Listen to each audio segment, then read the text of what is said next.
I-check mo lahat ng mga CCTVs! Alamin mo kung paano nakapasok yung Maria Armani na yan dito! Maria Armani?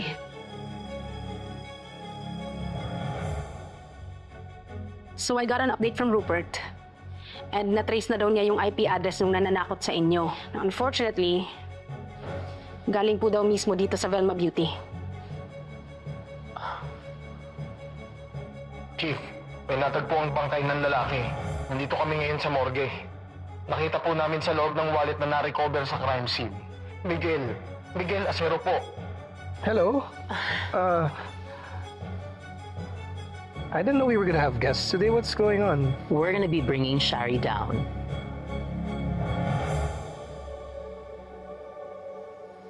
Hello, Jana. Ano rin, nasaan ka na?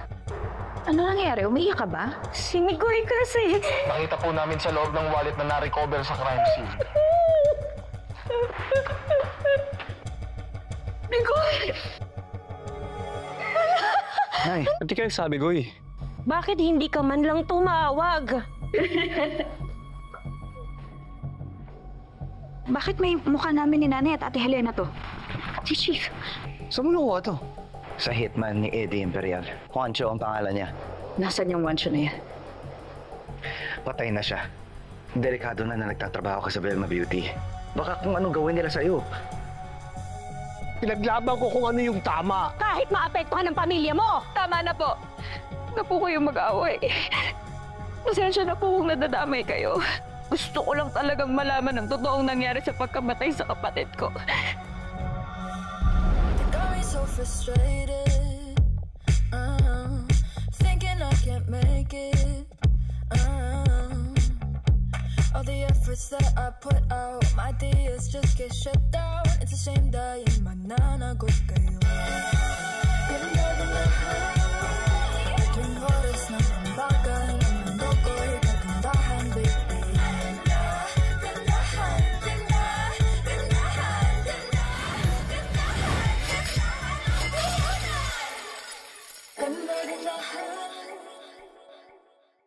Siguro, oras na para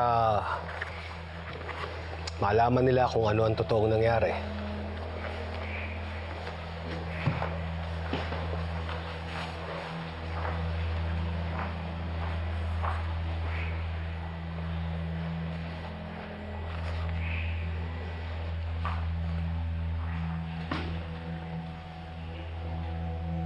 Dinungisa nila ang dangal ng ate ko.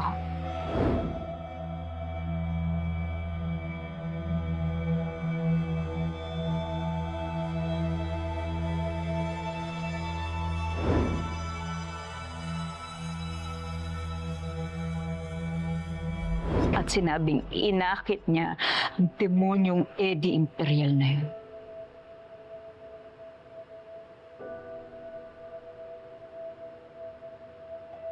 At nung mga oras na magsasabi na siya ng totoo, pinatay ang kapatid ko para mapagtakpan ang lahat ng kahayupang ginawa nila. Sir, i-check niyo po kaya yung contact sa cellphone ng ate ko. Baka may clue po doon kung sino pumatay sa kanya. Miss, walang pumatay sa ate mo. Ano lang nalaman yun, sir? Hindi niyo naman chinik ng maayos yung nangyari sa ate ko eh. Huwag naman kayong ganyan. May nag-uutos po ba sa inyo para hindi imbestigahan yung kaso ng ate ko? Investigasyon na mismo nagsabi na suicide ang kaso ng ate mo. At hindi magiging murder yon hanggat walang matibay na ebidensya. Totoo yan. Hindi totoo yan.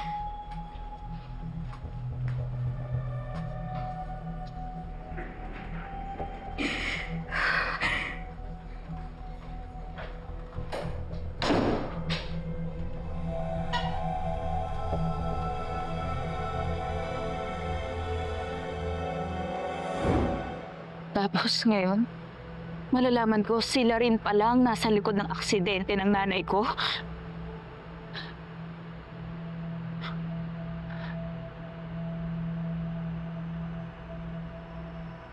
Kung nabaliktad nila ang kaso ng ate ko noon, hindi ko na hayaang mangyari pa ulit yun ngayon. kukunin ko ang lahat ng mahalaga sa kanila. Una, yung negosyo na yan. Pangalawa, ang pagsasama nilang mag-asawa.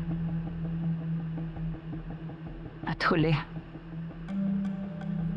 ang dangal nila.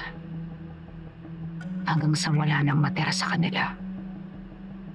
Parang hindi ako makapaniwalang naririnig kong sinasabi mo yan ngayon. Parang hindi ikaw eh. Kaya pala ang misteryoso mo noon. Totoo. Kakagulat lang. Hindi ako gulat. Matagal na nating alam na matapang itong si Noreen.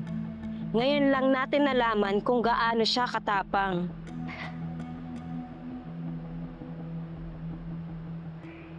Kasi kailangan kong maging matapang.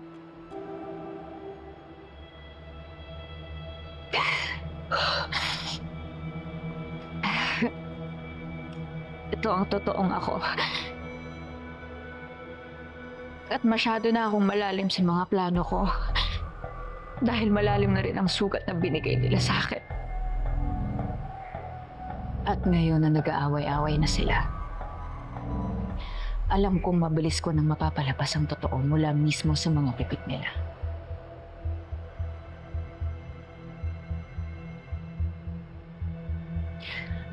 At yung tungkol po sa pag-resign ni Tatay Chief, malapit niya na ho kasing mapatunayan na pinatay ang ate ko. At dahil doon, in-offeran siya ng pera. Initial investigation has come to a conclusion that Helena Alfonso committed suicide. No foul play is recorded. Case closed na agad, sir.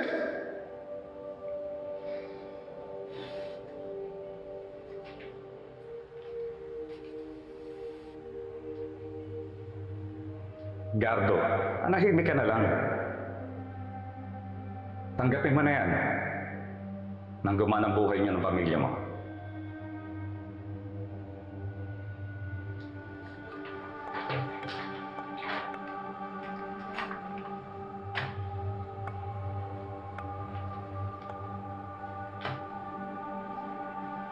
Mas kaya ko pang almusalin ang bala ng baril kaysa sikmurain ang suhol na yan.